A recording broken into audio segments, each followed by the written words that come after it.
Hi hello welcome back to my channel Sonu Juhi's kitchen. ఇవాల్టి video చాలా ఈజీగా క్విక్గా అయిపోయే డిజర్ట్ క్యారమెల్ పుడింగ్.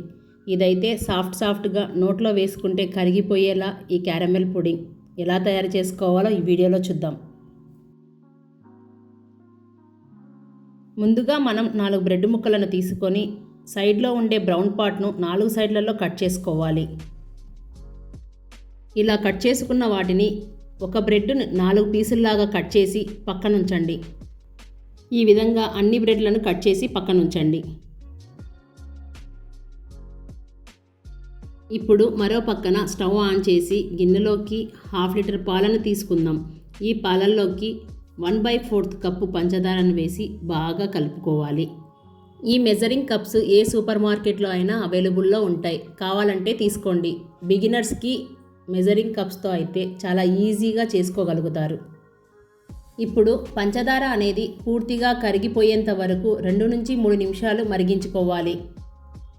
ఇలా పంచదార పూర్తిగా కరిగిన తర్వాత ఈ పాలను మనం కట్ చేసి పెట్టుకున్న బ్రెడ్లోకి వేసుకుందాం. ఇప్పుడు ఈ పాలు పూర్తిగా చల్లారనివ్వాలి. ఈలోపు క్యారమెల్ను ప్రిపేర్ చేసుకుందాం. ముందుగా కడాయిని తీసుకొని 1/4 కప్పు పంచదారను వేసి 2 టేబుల్ స్పూన్ నీళ్లను పోసి ఫ్లేమ్ని మీడియం ఫ్లేమ్లో పెట్టుకొని ఇప్పుడు స్లోగా కలుపుకుంటూ పంచదార పూర్తిగా కరిగిపోయేలాగా మంచి గోల్డెన్ కలర్ వచ్చేంత వరకు కలుపుకోవాలి. క్యారమెల్ లైట్ గోల్డెన్ కలర్ వస్తే సరిపోతుంది. క్యారమెల్ ఒకవేళ మాడిపోతే టేస్ట్ అనేది చేదుగా ఉంటుంది. ఇప్పుడు స్టవ్ ఆఫ్ చేసి ఈ క్యారమెల్ని ఒక ఫ్లాట్గా ఉండే అల్యూమినియం బౌల్లోకి తీసుకొని మొత్తం స్ప్రెడ్ చేసి పక్కనుంచండి. ఈలోపు 2 గుడ్లను తీసుకొని చిటికెడు ఉప్పు, 1/2 టేబుల్ స్పూన్ వెనీలా ఎసెన్స్ ఇవి వేసి బాగా బీట్ చేసుకోవాలి.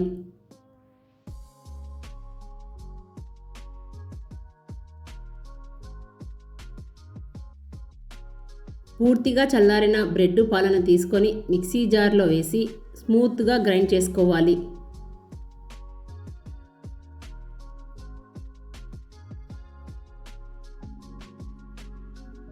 ఒక గిన్నెలోకి మనం గ్రైండ్ చేసి పెట్టుకున్న బ్రెడ్ పాలను వేసి బీట్ చేసి పెట్టుకున్న ఎగ్స్ను ఇందులో వేసి బాగా కలుపుకోవాలి.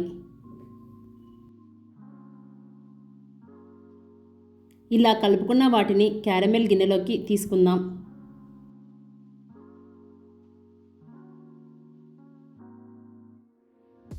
ఇప్పుడు వీటిని కవర్ చేయడానికి అల్యూమినియం ఫాయిల్తో కవర్ చేస్తున్నాను. మీ దగ్గర ఇలా అల్యూమినియం ఫాయిల్ లేకపోతే గిన్నె పూర్తిగా కవర్ అయ్యేలాగా ప్లేట్ను పెట్టి ఆవిరి అనేది బయటికి పోకుండా కవర్ చేయండి. మొత్తానికి మనం ఆవిరిపై ఉడికించేటప్పుడు స్టీమింగ్ వాటర్ అనేది పడకుండా ఉంటే సరిపోతుంది.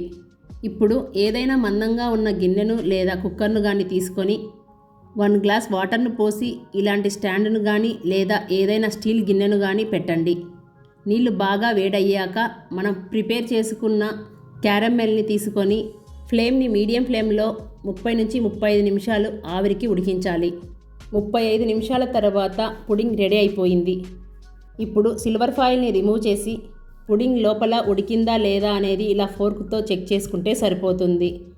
ఫోర్క్కు పాలు అంటుకుంటే మరో 5 నుంచి 10 నిమిషాల వరకు ఫ్లేమ్ని మీడియం ఫ్లేమ్లో పెట్టుకొని కుక్ చేసుకోండి. ఈ క్యారమెల్ పుడింగ్ పూర్తిగా చల్లారిన తర్వాత 2 అవర్స్ ఫ్రిడ్జ్లో పెట్టుకొని సర్వ్ చేసుకోండి.